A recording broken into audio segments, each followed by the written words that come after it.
You can call us insane, that's why we entered the game. So what? This is what we love to do. Go ahead, call us crazy, that type of shit don't faze me. Cause this is what we love to do.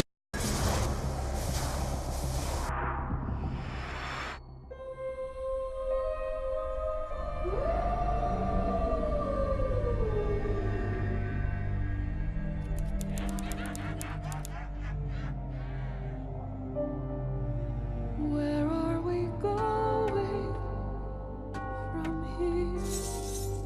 Where do we go?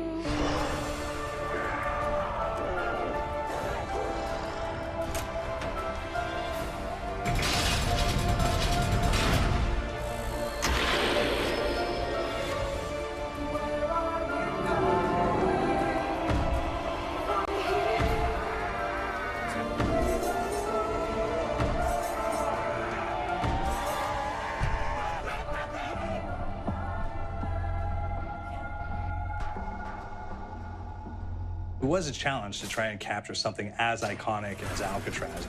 You know about this. This is arguably the most famous prison in the world, and now you're in it. Just the space, the physicality of it, because it's quite claustrophobic.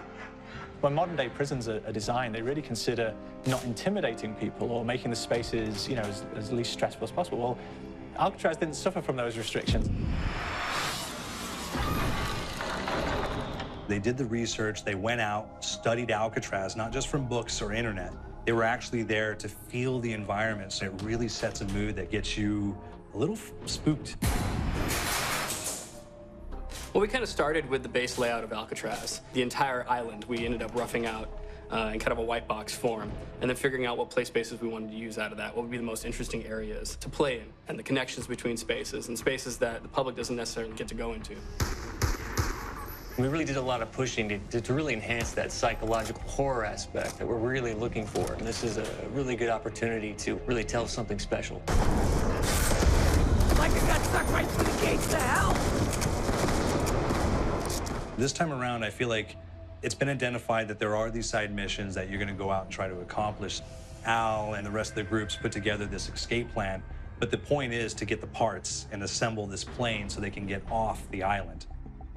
We did something new for the first time. We have actually contextual music that goes off. So that's a first for zombies. And it's all based around this horror thriller aspect. Every location will have a specific stinger that you hear when you find it, when you discover it, when you start unraveling the story. We start building on the music that you're hearing, and it's really enhancing that experience and going along with it in parallel.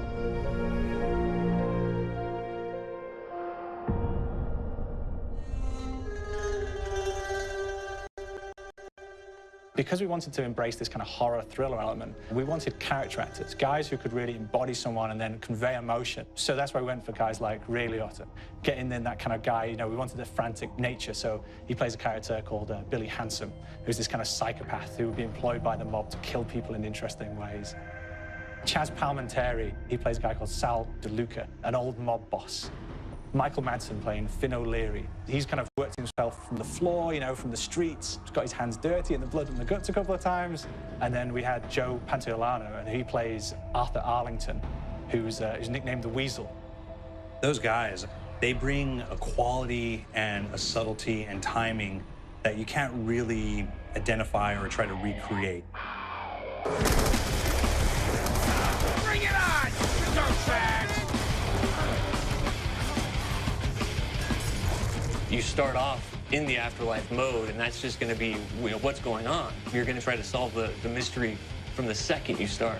Afterlife, to me, brings a new element, like a new puzzle element. It forces me to think a little bit more or look for the clues or kind of think of zombies on a slightly deeper level. You see clues throughout the map that tell you, ooh, perhaps if I'm in the afterlife, I can interact with this object, or there's some puzzle going on here that I need to be in the afterlife. Back east, I whacked a dirty dentist with one of these. Took forever, too.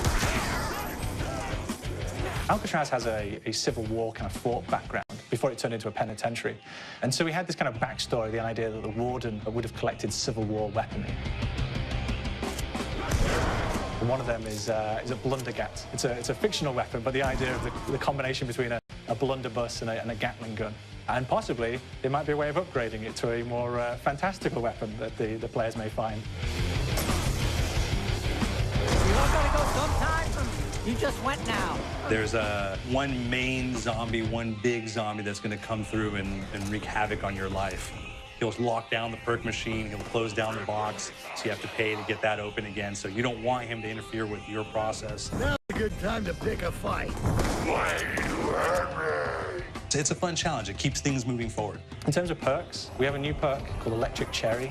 When you reload, it gives a shock around, which scales over time. I was asking for it, Greaseball. There is so much to experience in this map. Every time I play it, there's a new tactic to take, a new experience, a new objective to go for. But there's also this layer of things that we aren't exactly exposing to the players right off the bat and will need to be discovered. Don't let me go. Is it the calling we hear? We've got the undead in there, we've got these historical elements, and these fantastic actors all seem to be with peace with each other in this kind of same world. So it's magical, and our team is incredibly excited by it.